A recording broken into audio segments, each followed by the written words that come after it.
मित्रांनो, आपल्या आयुष्यात कितीही मोठी संकट आली तरी अशी एखादी अदृश्य शक्ती असते जी आपल्याला त्यातून सुखरूप बाहेर काढते। आपण म्हणतो नशिबानं वाचलो, पण ते नशीब नसतं, तर ती तुमच्या कुलदेवीची कृपा असते।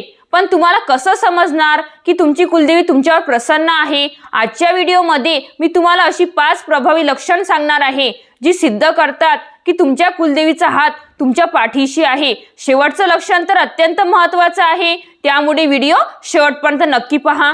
नमस्कार मंडळी, मी तृप्ती, शुभम रोटी या चॅनलवर आपले खूप खूप स्वागत आहे। आपल्या हिंदू धर्मात कुलदेवीला सर्वोच्च स्थान आहे। घराण्याचं रक्षण करता म्हणून आपण कुलदेवीला पूजतो। जेव्हा ती प्रसन्न असते तेव्हा घरात आनंद असतो। चला तर मग जाणून घेऊया ती 5 लक्षणे। लक्षण नंबर 1, अडकलेली कामे मार्गी लागणे।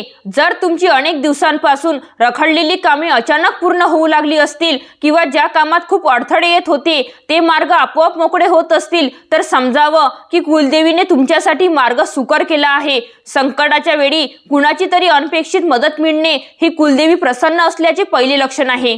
लक्षण नंबर 2, स्वप्नात दृष्टांत होणे। अनेकांना स्वप्नात कुलदेवीचे मंदिर, देवीची मूर्ती किंवा एखादी प्रसन्न स्त्री दिसते।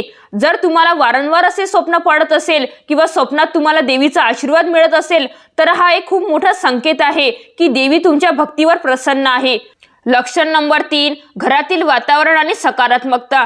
ज्या घरावर कुलदेवीची कृपा असते त्या घरात विनाकारण भांडणे होत नाहीत, घरात पाऊल ठेवतात। जर तुम्हाला प्रसन्न वाटत असेल, घरात एक प्रकारचा सुगंध किंवा शांतता जाणवत असेल तर समजून जा की तुमच्या घरातील नकारात्मकता नष्ट झाली आहे आणि कुलदेवीचे तिथे वास्तव्य आहे। लक्षण नंबर 4, आर्थिक बरकत आणि अन्नाची कमतरता न भासणे।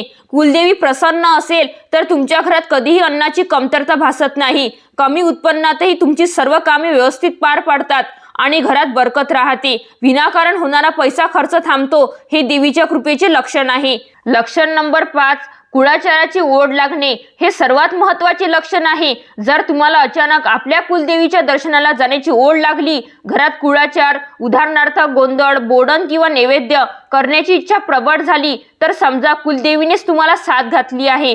जेव्हा देवीला तुमची सेवा स्वीकारायची असते तेव्हाच ती अशी बुद्धी देते। तर मित्रांनो, या 5 पैकी तुम्हाला कोणती लक्षणे जाणवतात ते आम्हाला कमेंट्स मध्ये नक्की सांगा आणि मनोभावे लिहा जय कुलदेवी। जर तुम्हाला ही लक्षणे जाणवत नसतील तर नाराज होऊ नका। दर मंगळवारी आणि शुक्रवारी देवीचा दिवा लावा। वर्षातून किमान एकदा तरी कुलदेवीच्या दर्शनाला जा आणि मनोभावे तिची सेवा करा। ती नक्कीच तुमच्यावर प्रसन्न होईल। व्हिडिओ आवडला असेल तर लाईक करा, आपल्या नातेवाईकांना शेअर करा आणि अशाच माहितीसाठी आपल्या चॅनलला सबस्क्राईब नक्की करा। धन्यवाद।